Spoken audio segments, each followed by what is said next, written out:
Everyone, बच्चों आज सवेंग जो है उसके ऊपर बेस्ड कुछ हम न्यूमेरिकल कर रहे हैं, इसके ऊपर कुछ संख्यात्मक प्रश्न कर रहे हैं। ठीक है, तो देखिए पहले आपको मैं एक बात समझाना चाहता हूँ। जब भी किसी वस्तु का आप सवेग निकालो यानी रो निकालो तो आपको है ना, जो उसका द्रव्यमान है वो किलोग्राम में होना चाहिए। एक बात आपको याद रखनी है भाई, द्रव्यमान अगर ग्राम में है तो आपको सबसे पहले उसको किलोग्राम में बदलना पड़ेगा। ठीक है, या टन में है तो उसको भी किलोग्राम में बदलना पड़ेगा। और उसके बाद की बात है वेग की। वेग आपका मीटर पर सेकंड में होना चाहिए, मीटर पर सेकंड में होना चाहिए। ये दो चीज़ें आप ध्यान में रखना है, क्योंकि कल हमने किया था कि जो सवेग है ना, यानी सवेग वो होता है द्रव्यमान गुणा में वेग होता है। द्रव्यमान का ऐसा यूनिट केजी किलोग्राम होता है और वेलोसिटी यानी वेग का क्या होता है, मीटर पर सेकंड होता है। ये चीज़ आपको ध्यान रखनी है। ठीक है, मीटर पर सेकंड में होना चाहिए उसकी वेग का, तो ये चीज़ें आपको ध्यान रखनी है। चलो पहला क्वेश्चन क्या है, एक पत्थर है जिसका द्रव्यमान 10 किलोग्राम है, तो सही है, द्रव्यमान सही दे रखा है और उसका वेग है 2 मीटर पर सेकंड। उसका सवेग निकालना है। क्या निकालना है? उसका सवेग निकालना है। बिल्कुल आसान है। द्रव्यमान दे रखा है, वेग दे रखा है, सवेग ज्ञात करना है। मास गुणा में यानी द्रव्यमान गुणा में वेग कर देंगे, दोनों की गुणा जितनी आएगी वो आपका आंसर आ जाएगा। बिल्कुल इजी था। देखिए अगला क्वेश्चन, देखिए अगला देखते हैं।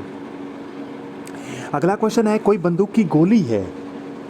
ठीक है, देखिए इसमें बंदूक से गोली निकलती है जिसका द्रव्यमान 25 ग्राम है। बच्चों सबसे पहले इसको किलोग्राम में बदलना पड़ेगा।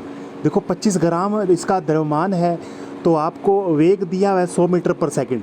वेग तो सही दिया हुआ है, बिल्कुल सही है, ये वेग तो बिल्कुल सही दिया हुआ है, लेकिन इसमें द्रव्यमान इसका किस में दिया हुआ है, ग्राम में दिया हुआ है। आपको किलोग्राम में बदलना पड़ेगा। बस फिर क्या करना है, फिर तो इनकी गुणा ही करवानी है और कुछ नहीं करवाना।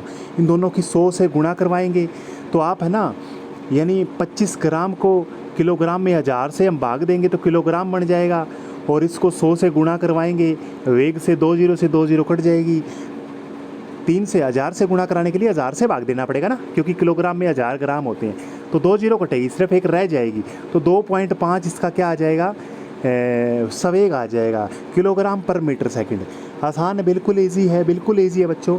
इसी तरह से अगला क्वेश्चन दिया हुआ है, एक गोली है, उसका द्रव्यमान दिया हुआ है 25 ग्राम और उसका वेग दिया हुआ है 0.1 मीटर पर सेकंड। सबसे पहले अब मैंने क्या बताया, इस वजन को आप किलोग्राम में बदलोगे, इसको 1000 से भाग करना है और फिर इसको गुणा कर देनी है। जो आंसर आएगा वही आपका करेक्ट हो जाएगा। बिल्कुल इजी से क्वेश्चन है बच्चों, बिल्कुल इजी है। अगर आपको सिर्फ गुणा करवानी आती है तो क्वेश्चन कर सकते हो।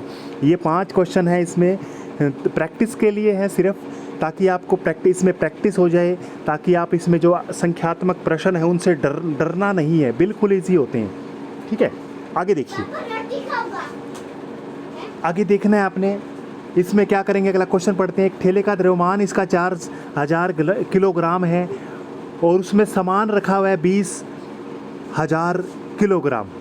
तो बच्चों ये टोटल हमने वज़न ज्ञात करना पड़ेगा। टोटल द्रव्यमान देखिए 40,000 तो इसका है, 20,000 इसका है, टोटल कितना हो जाएगा, नहीं 4,000 इसका है और 20,000 इसका है।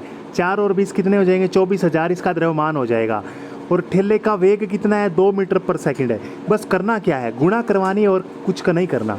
बिल्कुल ईजी है बच्चों, बिल्कुल ईजी है। इसी तरह से एक कार है, उसका मास द्रव्यमान दे रखा है और उसका वेग दे रखा है। आपने क्या कराना है, उन दोनों की गुणा करवानी है। बिल्कुल इजी क्वेश्चन है बच्चों, ये आसानी से इनको क्वेश्चनों को आंसर करना है और अपनी कॉपी में उतार लेना है। बिल्कुल इजी है, न्यूमेरिकल बेस है। Thank you.